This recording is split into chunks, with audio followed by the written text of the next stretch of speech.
Hello and welcome to the notorious duo. मैं हूं soldier boy और मेरे साथ हैं रॉस द बॉस। और आज हम बात करने वाले हैं अश्विनी वैष्णव के बारे में, जो कि हैं हमारे रेलवे मिनिस्टर।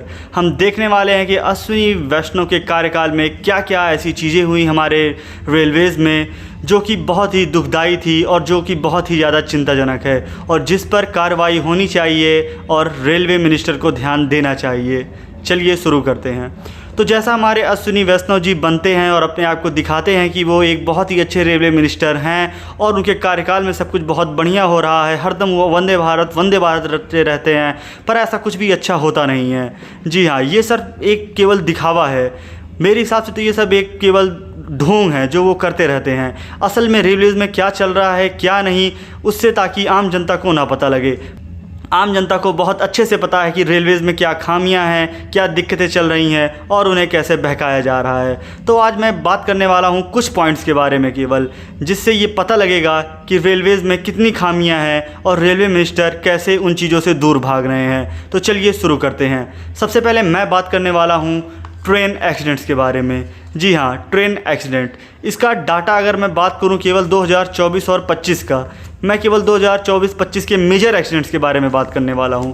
तो आइए देखते हैं कि मेजर ट्रेन एक्सीडेंट कौन कौन से हुए 2024 और 2025 में। इसके पहले की तो मैं बात ही नहीं कर रहा हूं। 2024 से पहले बहुत सारे एक्सीडेंट हुए हैं, हम केवल रिसेंट की बात करेंगे। तो सबसे पहले है डाटा 2024 का 28 फरवरी को। ये एक्सीडेंट होता है कालाझारिया, जामताड़ा डिस्ट्रिक्ट, झारखंड में, जिसमें होती है 2 लोगों की मौत और बहुत सारे लोग होते हैं घायल। पर हमारे रेलवे मिनिस्टर यहाँ भी शांत थे। ज़्यादा से ज़्यादा उन्होंने एक ट्वीट कर दिया होगा अगर ध्यान होगा, वरना वो भी नहीं किया होगा, क्योंकि उनको पता है कि ये 2 मौत 4 मौत इन सब से क्या होने वाला है। आगे बढ़ते हैं तो आप देखते हैं 12 जून का, 12 June 2024, Darjeeling Himalayan Railway, Kurseong, West Bengal. यहाँ पर एक 16 साल के बच्चे की मौत हो जाती है। जी हाँ, 16 साल के बच्चे की मौत। उसके बाद हम देखते हैं 17 जून। 17 जून को होता है वेस्ट बंगाल ट्रेन कोलिजन, जिसमें होती है 11 लोगों की मौत और 60 लोग घायल होते हैं। तो सोचिए ये कितना बड़ा फेलियर है कि आपके कार्यकाल में 11 लोग मरते हैं और 60 लोग घायल हो जाते हैं, और आप करते क्या हैं? आप ज़्यादा से ज़्यादा उन्हें, उनके परिवार वालों को 2-2, 4-4 लाख रुपए दे देंगे, 10-10 लाख रुपए दे देंगे, और बहुत ज़्यादा हो गया तो 20 लाख 30 लाख दे देंगे। पर क्या उससे वो जाने वापस आ जाएंगी? इसके लिए रिस्पॉन्सिबल कौन है? इसकी बातें कोई नहीं करता है। आगे की बात करूं मैं तो 18 जुलाई को एक एक्सीडेंट होता है। 12 कोचेस डिरेल्ड हो जाती हैं। डिब्रूगढ़ चंडीगढ़ एक्सप्रेस, झिलाई, गोंडा, उत्तर प्रदेश। इसमें 4 लोगों की मौत होती है और 32 लोग घायल होते हैं। जी हाँ, 4 लोगों की मौत और 32 लोग घायल। आगे बढ़े तो बात आती है 30 जुलाई की। 30 जुलाई को 2 लोगों की मौत होती है, 20 लोग घायल होते हैं, जहां पर 18 कोच डिरेल हो जाती है। जमशेदपुर, झारखंड की घटना है ये। और आगे बढ़े तो 2 नवंबर को 4 लोगों की मौत होती है केरला में। जी हाँ, 4 लोगों की मौत होती है केरला में। वो लोग क्लीनिंग का काम कर रही होती हैं, जिसमें से शायद 2 या 3 औरतें भी रहती हैं। क्लीनिंग का काम कर रही होती है और उन 4 की मौत हो जाती है। इस पर भी कोई रिस्पॉन्सिबिलिटी रेलवे मिनिस्टर ने नहीं ली। जी हाँ, ये 2024 के मैंने कुछ डाटा आपको दिखाए हैं, बहुत कुछ इंसिडेंट के बारे में बात की है, ऐसे बहुत सारे इंसिडेंट हैं। और बात कर लेते हैं लेटेस्ट 2025 की। 2025 में एक इंसिडेंट होता है 22 जनवरी को, जलगांव ट्रेन एक्सीडेंट, जिसमें 12 लोगों की मौत होती है और 15 लोग घायल हो जाते हैं।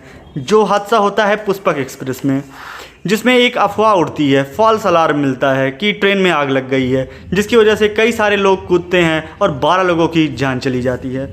इसके बाद हम देखते हैं फरवरी में।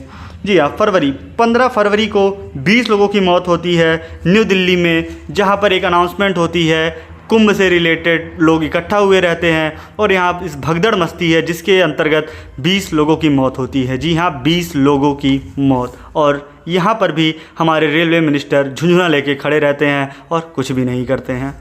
और आगे बात करूँ तो लेटेस्ट 1 अप्रैल को 3 लोगों की मौत होती है, जहाँ पर 2 फ्रेट ट्रेन का कोलिजन होता है साहिबगंज डिस्ट्रिक्ट, झारखंड में। ये जो मैंने आपको 7-8 इंसिडेंट बताए, इसकी आप अगर कंबाइंड डेट देखेंगे तो 50-60 के ऊपर हो चुकी है। ऐसे करके बहुत सारी डेथ हुई हैं, बहुत सारे लोग इंजर्ड हुए हैं। ये आंकड़ा अगर आप देखेंगे लास्ट 4-5 साल में तो बहुत ज़्यादा चला जाएगा। हम केवल पेपर पे बात करते हैं, हम केवल ट्वीट करते हैं, हम ये ट्रेन बना रहे हैं, वो ट्रेन बना रहे हैं, पर हमारे पास जो है हम उसमें भी अच्छा नहीं कर पा रहे हैं। इतने सारे लोगों की मौत होती है पर कोई रिस्पॉन्सिबिलिटी लेने को तैयार ही नहीं है। अश्विनी वैष्णव को मेरे हिसाब से आगे आना चाहिए और इन सब चीज़ों की रिस्पॉन्सिबिलिटी लेनी चाहिए और उनको कहना चाहिए कि उनका एक फेलियर है ये, पर ऐसा वो कभी नहीं करते हैं। आज के कल के मिनिस्टर बहुत ही बड़े बेशर्म हो चुके हैं, मुझे ऐसा लगता है, क्योंकि एक टाइम था, एक ज़माना था जब छोटी मोटी घटनाएं भी हो जाती थी तो रेलवे मिनिस्टर अपनी गलती मानते थे, या कोई भी प्रकार के कोई भी मिनिस्टर होते थे तो वो अपनी गलती मानते थे और अपना इस्तीफा सौंप देते थे। पर आजकल के मंत्री हमारे इतने बड़े बेशरम हैं कि वो ऐसा करने के लिए तैयार होते ही नहीं हैं। वो अपना मुंह छुपा कर भग जाएंगे, वो क्या मुआवजे बांटेंगे, कुछ ना कुछ ऐसा अपना पीआर चलवा देंगे, बढ़िया पीआर चलवाएंगे, हर जगह उनकी तारीफ होगी, हर जगह। और इससे क्या होता है, जो आम जनता है, आम जनता के मन में, जो आम जनता, जैसा कहा गया है कि जो दिखता है वही बिकता है, आम जनता के मन में ऐसी आ जाती हैं चीज़ें कि आम जनता को लगता है हाँ यार इसमें इनकी क्या गलती, ट्रेन तो डिरेल होनी ही थी। एक समय ऐसा था कि नीतीश कुमार रेल मंत्री थे और एक एक्सीडेंट हुआ था जिसके चलते उन्होंने तुरंत इस्तीफा दे दिया था, पर यहाँ पर इनके कानों में जूं नहीं रेंगती है। मैं आज बात करूंगा दो चीज़ों के बारे में। एक हो गया ये रेलवे में जो फूड ओवर प्राइस रहता है, ये 40 की चीज़ें 50 की देते हैं, 70 की चीज़ें 100 की देते हैं, और आप अगर कंप्लेन करने जाएंगे तो आपके ही पीछे पड़ जाएंगे। ये गुंडागरी करते हैं, जब आप कंप्लेन करेंगे, रिफंड मांगेंगे तो आपके पीछे पड़ जाएंगे, गुंडागरी करेंगे। ये इनको देखना चाहिए, ये हर बार ऐसा होता है। ये छोटी सी अमाउंट है पर ये छोटे छोटे अमाउंट कितने बड़े अमाउंट कर लेते हैं ये लोग। ये आपको देखना चाहिए, रेलवे मिनिस्टर को ये देखना चाहिए, इसको ध्यान देना चाहिए कि ऐसा ना हो। बहुत से ऐसे लोग हैं जो नहीं कर पाते। ये तो हुई आम सी बात है जो कि सबको पता ये होता है। और खाने में जो पहले ये महंगा खाना बताते हैं, पहले 70-80 वाली अफोर्डेबल थालियाँ नहीं बताएंगे, ये 150-200 वाली बताएंगे ताकि उसको सब लें। और वो इतना गंदा खाना रहता है, उसकी एक्सपायरी डेट भी कहीं पे नहीं लिखी रहती। ये भी देखना चाहिए कि क्या है, कैसा है, हेल्थ से मजाक हो रहा है ये, और पैसे से जो स्कैम चल रहा हो तो चल ही रहा हो, साथ में आके गुंडागरी करते हैं अलग। कोई अपने फैमिली के साथ जा रहा है, बच्चे बीवी के साथ जा रहा है, उसमें आके ऐसी गुंडागरी ये करेंगे, कैसे चलेगा। और एक केस है, दूसरी टॉपिक मेरा ये है कि एक ये रिफंड में इतनी तामाझामी करते हैं, मतलब लिटरली एक आदमी ने 5 साल तक मतलब केस लड़ा अपना 35 रुपए वापस पाने के लिए। बात ये नहीं है 35 रुपए वापस आने के लिए, बात ये है इनकी जिद देखिए आप। उसको 3 साल तक, मतलब 5 साल तक वो केस लड़ता रहा अपना 35 रुपए पाने के लिए। और ये नहीं है कि उसने बस 35 के लिए लड़ा है, उसने पूरे 3 लाख IRCTC यूजर के लिए लड़ा है, और आखिर में जाके उसने केस जीता था। और रेलवे को टोटल 2.43 करोड़ अलॉट करना पड़ा था 2.98 लाख लोगों को, IRCTC यूजर को। सोचिए कितना बड़ा अमाउंट है, कितना बड़ा फ्रॉड चल रहा है इंडिया में।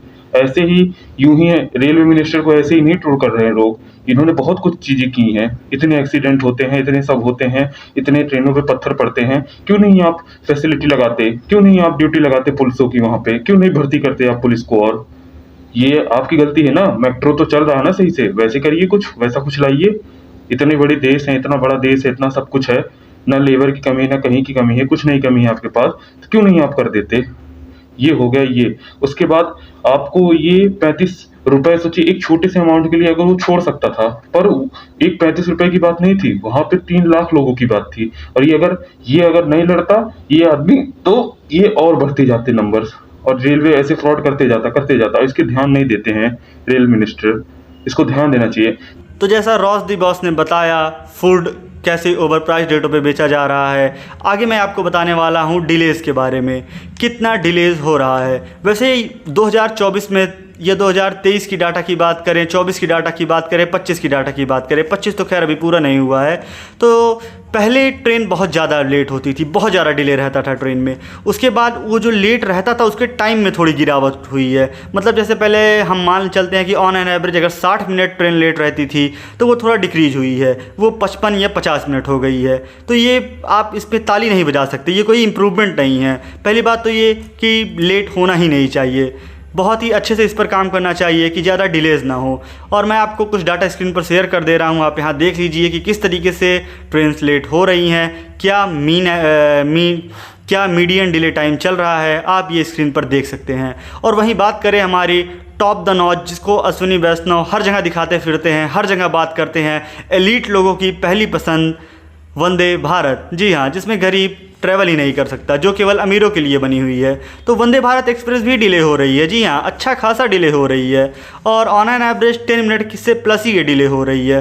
तो आप देख सकते हैं कि ये एक मेजर प्रॉब्लम है और इस पर आज तक केवल अश्विनी वैष्णव ही नहीं, इसके पहले भी जितने भी रेल मंत्री आए हैं, किसी ने भी कोई भी तरीके से इस पर कार्रवाई नहीं की है। क्योंकि सही बात तो ये है कि जो जनता है उनको इसका कंपनसेशन मिलना चाहिए, क्योंकि टाइम इज़ मनी।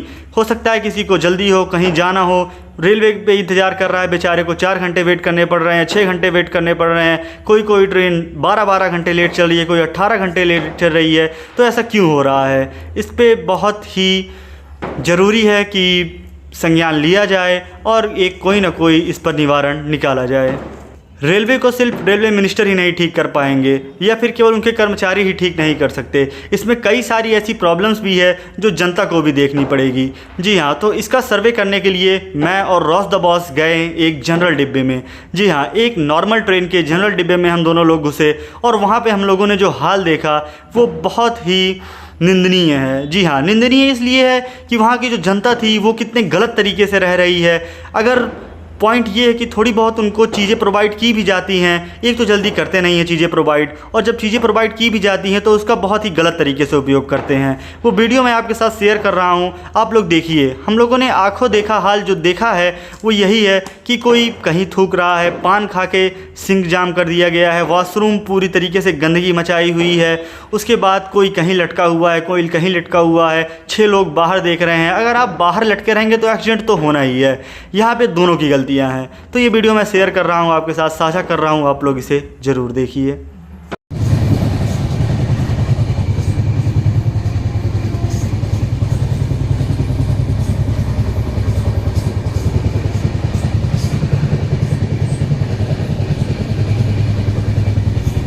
और मेरा पर्सनल ओपिनियन साफ साफ यही है इनके लिए, अगर आप नहीं कर पा रहे हैं तो प्लीज़ इस जॉब को छोड़ दीजिए, हमें कोई रिस्पॉन्सिबल रेलवे मिनिस्टर दीजिए। रेलवे बहुत बड़ी चीज़ है इंडिया में, रेलवे में इतना एक्सीडेंट हो रहा है, इतना कुछ हो रहा है, रेलवे अगर रुक जाए तो हमारा देश आधा रुक जाएगा। लगभग 90% लोग रेलवे में जाते हैं इंडिया के, इतने अफोर्डेबल नहीं है कि ये भी सब फ्लाइट में जाने लगेंगे। इसलिए रेलवे एक बहुत बड़ी रिस्पॉन्सिबिलिटी है हमारी, अगर आप वो नहीं फॉलो कर पा रहे हैं तो उसको कृपया छोड़ दीजिए। मेरा पर्सनल ओपिनियन यही है बस। तो जहाँ तक मेरी बात है, मैं तो यही कहना चाहूँगा कि Ashwini Vaishnaw as a railway minister complete failure रहे हैं और भारतीय जनता पार्टी को एक काम करना चाहिए कि सबसे पहले उनको अपने मिनिस्टर्स पर ध्यान देना चाहिए।